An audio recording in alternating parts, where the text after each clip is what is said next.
Alors aujourd'hui, je vais vous parler du mal-être au travail. Oui, ça concerne la plupart d'entre nous. Chaque matin, on se lève, on va travailler. Et la plupart d'entre nous avec la boule au ventre.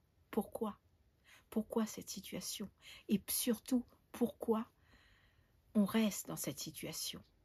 Malgré les conséquences qui bien souvent amènent à la dépression, au burn-out, à l'anxiété, à ce mal-être qui nous ronge. Il faut arrêter ça. Le mal-être au travail, c'est un grand handicap. Prenez confiance en vous.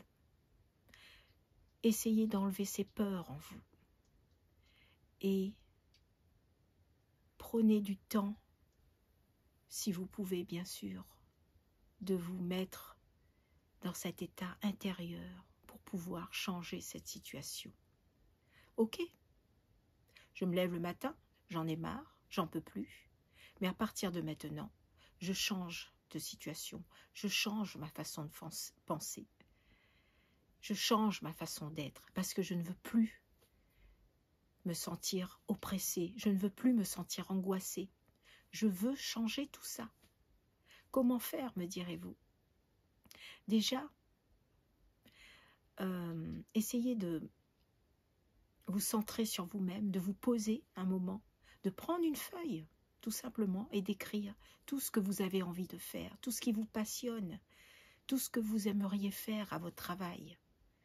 Et là, essayez de voir en option où vous adresser, comment faire. Mais ne restez pas comme là vous êtes. Vous allez vous détruire.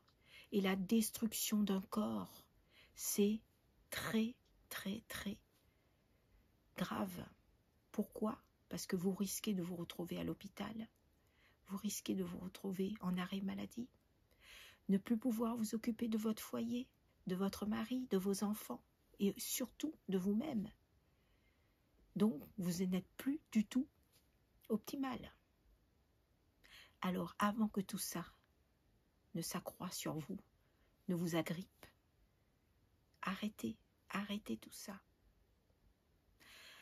Vous savez, moi, je travaillais dans des conditions difficiles. Je me levais le matin en ayant la boule au ventre. Mais un beau matin, je me suis dit non, non, tu ne peux pas continuer comme ça. Tu vas finir vraiment au bout du bout, tu vas finir foudroyé. Mais moi, je ne voulais pas ça. Donc, j'ai pris conscience de cette situation. Je me suis arrêtée, j'ai observé, j'ai réfléchi. Et je me suis dit, ben Corinne, tu sais faire ça, pourquoi tu ne t'orientes pas dans cette branche? Pourquoi tu n'essayes pas? Même si c'est dur au début, je l'ai fait.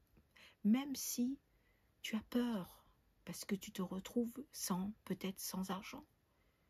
Tu as des enfants, tu as ton mari, tu as ta vie, et tu as tes crédits, tu as tout ça. Donc tu as besoin d'argent pour finir tes fins de mois. Mais il faut prendre ce risque malgré la situation. Ce sera temporaire. Et dis-toi que ce qui t'attend derrière est vraiment extraordinaire. C'est du mieux. Tu ne peux pas être plus bas que bas. Donc agis, fais ces choses, avance. Ne te laisse pas envahir par la peur. Fais-toi des objectifs. On est en avril 2025. En juin 2025, je ne serai plus à ce travail.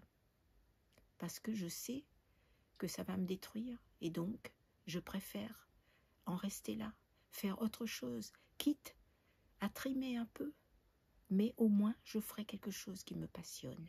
Et ça vaut de l'or, croyez-moi.